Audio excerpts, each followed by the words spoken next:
यह कहानी चीन में रहने वाले 3 साधुओं की है। वे तीनों अच्छे मित्र थे और हमेशा साथ ही रहते थे। उनके नाम कोई नहीं जानता था क्योंकि वे कभी किसी से बात नहीं करते थे। जब लोग उनके नाम पूछते तो वे बस हंसते, इसलिए पूरे देश में वे 3 हंसते साधु के नाम से प्रसिद्ध हो गए थे। वे देश भर में घूमते फिरते रहते और जिस गांव में रुकते वहां के मुख्य चौक में ठहरकर बस एक ही काम करते थे। वे पूरे दिल से खिलखिला कर हंसते थे। वे किसी व्यक्ति पर नहीं हंसते थे, बल्कि उनकी हंसी मानो वे ब्रह्मांड की मजाक को समझ गए हो उससे निकलती थी। उन्होंने एक भी शब्द कहे बिना अपनी हंसी से इतना आनंद पूरे चीन में फैलाया जितना पहले कभी किसी ने नहीं फैलाया था। हर कोई उनसे प्रेम करता और उनका सम्मान करता। उन्होंने ऐसा उपदेश दिया जैसा इतिहास में कभी किसी ने नहीं दिया था कि जीवन सिर्फ हंसी होना चाहिए और कुछ नहीं। वे जहां भी जाते वहां अपनी हंसी से ऐसा आनंदित माहौल बना देते कि गांव के लोग अपने दुख दर्द भूलकर हंसी के समुद्र में डूब जाते।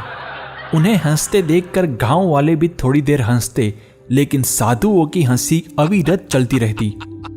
गांव वालों के मन में भारी आश्चर्य होता कि ये 3 साधु क्यों लगातार हंसते रहते हैं, वे हंसना बंद क्यों नहीं करते।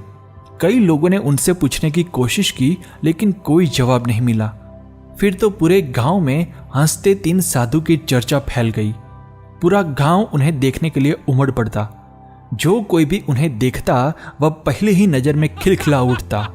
आखिर में पूरा गांव हंस रहा था और फिर तीनों साधु अपने नियम के अनुसार अगले गांव की ओर निकल पड़े। धीरे धीरे वे पूरे चीन में 3 हंसते साधु के नाम से प्रसिद्ध हो गए। जब भी वे किसी गांव का दौरा करते तो तुरंत ही मुख्य चौक में गांव वाले इकट्ठा हो जाते। तीनों साधु अपनी सच्ची हंसी से जो आनंदित माहौल बनाते थे उसमें गांव वाले भी खिलखिला कर हंसते और हल्के फुल्के हो जाते। समय के साथ वे वृद्ध हो गए। एक दिन जब तीनों साधु हंस रहे थे तब एक साधु का निधन हो गया। यह देखकर वहां जमा गांव वालों को गहरा आघात लगा। हर कोई यह मान बैठा था कि अब उनकी हंसी रुक जाएगी, अब वे अपने साथी साधु के निधन पर विलाप करेंगे। लेकिन 2 साधु मृत साधु के शरीर के पास खड़े होकर इतनी जोर से हंस रहे थे कि गांव वाले दंग रह गए। एक व्यक्ति गुस्से में आगे आकर पूछ बैठा, तुम हंस क्यों रहे हो? तुम्हारा साधु मित्र मर गया है। उसके निधन के शौक में कम से कम थोड़ी देर तो मौन रहो। क्या तुम्हें उसके मरने का दुख नहीं हो रहा? कम से कम अब तो अपनी हंसी का कारण बताओ।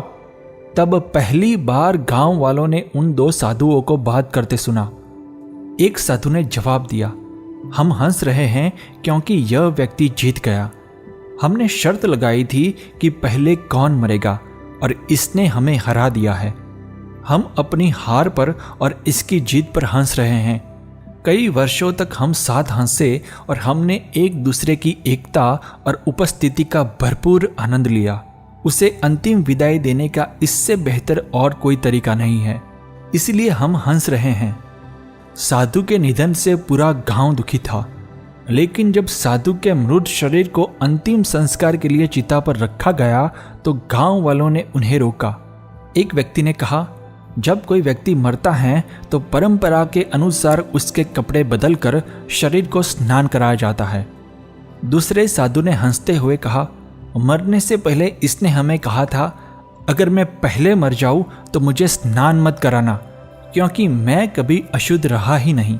मेरे जीवन में इतनी हंसी भरी रही है कि कोई भी अशुद्धता मेरे पास भटक ही नहीं पाई। मेरी हंसी हमेशा सच्ची और जीवंत रही है, इसलिए मुझे स्नान मत कराना और मेरे कपड़े भी मत बदलना। इन्हीं कपड़ों में मुझे चिता पर चढ़ाना। इसलिए मृत साधु की इच्छा का सम्मान करते हुए उन्होंने उसके कपड़े नहीं बदले। जब उसके मृत शरीर को आग लगाई गई तो अचानक उन्हें पता चला कि उसने अपने कपड़ों में कई चीजें छुपा रखी थी और वे चीजें थी चीनी पटाखे। आग लगते ही पटाखों से ऐसा माहौल बन गया जैसे कोई त्योहार हो। पूरे गांव में रोशनी और चमक फैल गई। यह देखकर सभी गांव वाले तालियां बजाते हुए जोर जोर से हंसने लगे। अरे वाह, ये शरारती मरने के बाद भी हमें फिर से हरा गया। क्या जबरदस्त है तेरी आखिरी हंसी। कहते हुए दोनों साधु पेट पकड़कर और जोर से हंसने लगे। मित्रों, 3 हंसते साधु एक संदेश देने आए थे कि जीवन को पूरी खुशी से जीना चाहिए। जन्म, जीवन और मृत्यु, इन 3 में से जन्म और मृत्यु हमारे हाथ में नहीं है, लेकिन इन दोनों के बीच धड़कता सांस लेता जीवन हमारे हाथ में है।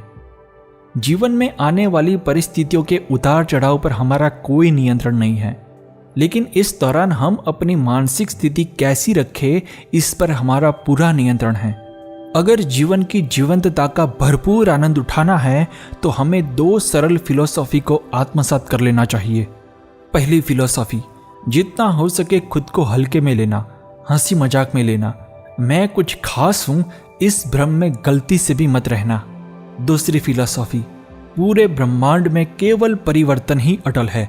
Change is the only thing that is constant.